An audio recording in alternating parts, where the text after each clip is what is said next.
as our topic prepositions are going on. So today we will take the preposition over, above, under and below. Okay. आप लोगों को आज मैं explain करूँगी preposition over, above, under and below. First of all, you have to remember these two things. What is this? This is a horizontal line. ये एक horizontal line है. Sorry, this is a vertical line. ये कौन सी line है? Vertical line. And this is an horizontal line. ये एक horizontal line है. जो खड़ी लाइन होती है, स्टैंडिंग लाइन होती है, उसे हम वर्टिकल लाइन बोलते हैं, और जो स्लीपिंग लाइन होती है उसे हम हॉरिजॉन्टल लाइन बोलते हैं. ठीक है. नाउ ओवर का मीन्स भी ऊपर होता है और अबव का मीन्स भी ऊपर होता है, लेकिन इन दोनों में डिफरेंस क्या है? जब हम किसी भी चीज़ को वर्टिकल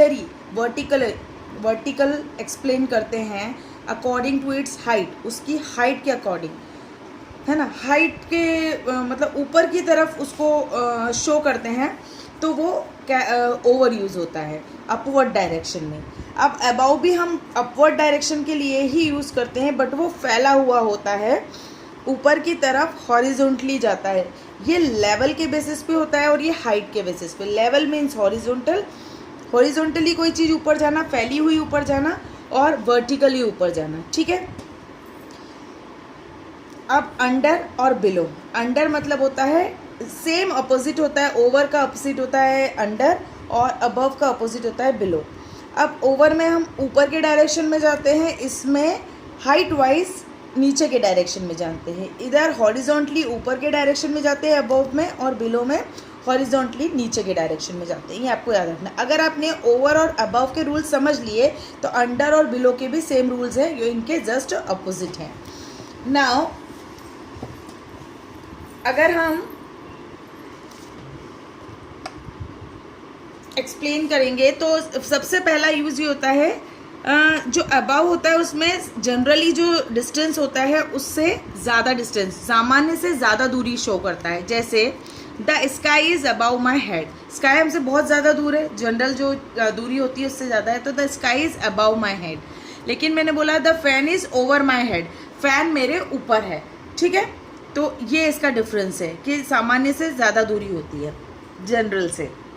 नेक्स्ट है जो ओवर होता है उसमें मूवमेंट भी हो सकता है और नो मूवमेंट भी. जैसे the fan is over my head, वो फैन बंद भी हो सकता है और वो फैन चलता हुआ भी हो सकता है. ठीक है. और इधर हम देखें तो the sun is above my head. तो सन जो है वो मोशन में नहीं है, स्थिर है, और वो अबाउ माई हेड है. ठीक है. नाउ इसमें कॉन्टैक्ट और नो कॉन्टैक्ट भी होता है. कांटेक्ट हो भी सकता है उस चीज़ से और नहीं भी हो सकता है. इधर कोई कांटेक्ट नहीं होता है, मतलब जहाँ कहीं भी मूवमेंट नहीं हो वहाँ अबाउ का यूज़ होता है. तो जैसे कि कांटेक्ट और नो कांटेक्ट मैं आपको बताती हूँ. मैं put the blanket over the child. एक बच्चा सो रहा है, उस पर ब्लैंकेट डालना है, तो ब्लैंकेट क्या है, बच्चे की बॉडी से टच करेगा, कांटेक्ट होगा. ठीक है. Spread the jam over the bread. Bread के ऊपर जैम लगा दो, ओवर द ब्रेड. तो यहाँ भी हम ओवर यूज़ करेंगे वर्ड. अब हम जब भी हम कोई नंबर को, whenever we are representing a number with number, over is use. जब भी हम नंबर को रिप्रेजेंट करते हैं ओवर ही मोस्टली यूज़ होता है. अबव का यूज़ हम कहाँ करते हैं? जब हमें किसी चीज़ का लेवल शो करना होता है. जैसे सी का लेवल हम मेजर करते हैं, या हम ओशन का लेवल मेजर करते हैं, तो वो जो नंबर होता है वो हम अबव के साथ यूज़ करते हैं. इनकम, किसी की सोर्स ऑफ इनकम हमको बताना होता है तो हम अबव का यूज़ करते हैं, और एज किसी की बताना है तो अबव का यूज़ करते हैं. उसी का अपोजिट बिलो में यूज़ करेंगे. जैसे एग्जांपल के लिए, माय फादर इज़ अबाउ 70. मेरे फादर की एज 70 से ऊपर है. My father is below 70. मेरे फादर की एज बिलो 70 है. ऐसे अबव और बिलो का होता है. ठीक है. तो ये सारे एग्जाम्पल्स हैं. आपको 3 चीज़ें याद रखना है कि सामान्य से ज़्यादा दूरी होती है अबाउ में, जनरल डिस्टेंस होता है, तो यहाँ मूवमेंट और नो मूवमेंट दोनों होता है, लेकिन यहाँ कभी भी मूवमेंट नहीं होता है. यहाँ पर चीज़ से कांटेक्ट और नो कांटेक्ट दोनों होता है, लेकिन यहाँ पर नो कांटेक्ट होता है. जब भी हम कोई चीज़ फैला हुआ बताना है, ठीक है, फैली हुई बताना है, लेवल बताना है, तो हम अबाउ का यूज़ करते हैं. जब हमें किसी की भी हाइट बताना है, ठीक है, तो हम उसमें ओवर का यूज़ करते हैं. ऐसे ही बिलो, अंडर में है. जब नीचे का लेवल हमें बताना है, डाउनवर्ड्स डायरेक्शन में बताना है, तो हम अंडर का यूज़ करते हैं। ओवर का अपोजिट है अंडर और अबव का अपोजिट है below. Okay, same rules follow होते हैं जो यहाँ पर है। यहाँ पर भी मूवमेंट और नो मूवमेंट दोनों होता है, कॉन्टैक्ट और नो कॉन्टैक्ट दोनों होता है, यहाँ भी ऐसा ही है सेम। अब हम एक एक्सरसाइज करते हैं तो उससे आपको और चीज़ें क्लियर होंगी। जैसे अंडर के मैं एग्जांपल बताऊं, the cat is under the table, तो टेबल की हाइट से मेजर कर रहे हैं ना कहाँ है वो, ठीक है। They passed under the bridge, bridge के नीचे से वो लोग निकले, तो ब्रिज से भी हाइट।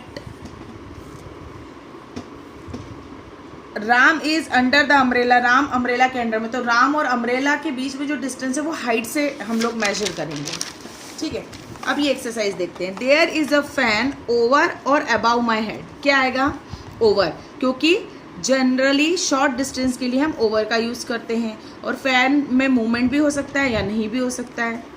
ही जम्प्ड ओवर, ओवर आएगा कि अबाउ आएगा? द वॉल, तो ओवर द वॉल आएगा क्योंकि मूवमेंट है। ऑब्वियसली जहाँ मूवमेंट है हमें ओवर ही लगाना है, जहाँ मूवमेंट है वहाँ हमको ऑप्शन क्या सोचना ही नहीं है, ठीक है।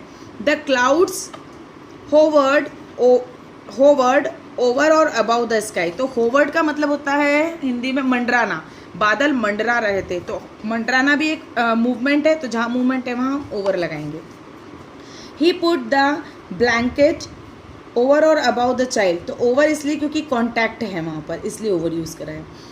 हिज परफॉर्मेंस इज बिलो और अंडर द अंडर एवरेज, तो यहाँ पर परफॉर्मेंस जो है वो लेवल शो कर रहा है, वहाँ पर हाइट शो नहीं कर रहा है, लेवल शो कर रहा है कि उसका परफॉर्मेंस कैसा है। तो बिलो एवरेज, अबाउ एवरेज हम बोलते हैं ना, ऐसे यहाँ पर बिलो एवरेज आएगा। द सन सेट्स बिलो और अंडर द हॉरिजॉन, हॉरिजॉन मतलब होता है क्षितिज, धरती मतलब एक मीटिंग पॉइंट होता है जहाँ पर धरती और आसमान मिलता है, उसको हम हॉरिजॉन बोलते हैं। तो बिलो द हॉरिजॉन इसलिए आएगा क्योंकि वो लेवल शो कर रहा है, ठीक है। ही इज़ बिलो और अंडर पॉवर्टी लाइन, तो पॉवर्टी लाइन लेवल को शो करती है, इसलिए यहाँ पर बिलो पॉवर्टी लाइन आएगा। वी आर फ्लाइंग ओवर और अबाउ द क्लाउड्स, तो यहाँ पर अबाउ द क्लाउड्स आएगा। अब आप बोलेंगे कि हम फ्लाई कर रहे हैं, obviously we are flying in a plane, aeroplane में हम फ्लाई कर रहे हैं, तो क्लाउड्स का जो है वो मूवमेंट नहीं है, एरोप्लेन का मूवमेंट है, इसलिए वहाँ पर क्लाउड्स स्थिर है, स्टिल है, तो इसलिए हम वहाँ पर अबाउ का यूज़ करेंगे। There is a bridge over the river आएगा कि above the river? Over the river आएगा क्योंकि डायरेक्टली अबाउ मतलब there is a bridge over the river, मतलब ब्रिज कहाँ पर है? रिवर के ऊपर है, ठीक है, ज़्यादा लॉन्ग डिस्टेंस नहीं है उधर। The cat is under the table, under आएगा क्योंकि हम वर्टिकली शो कर रहे हैं, जब हम टेबल को शो कर रहे हैं तो वर्टिकली शो कर रहे हैं, ना कि हम हॉरिजॉन्टली शो कर रहे हैं। So that's all for today. I hope you understand the concept of over, above, under and below. Thank you so much.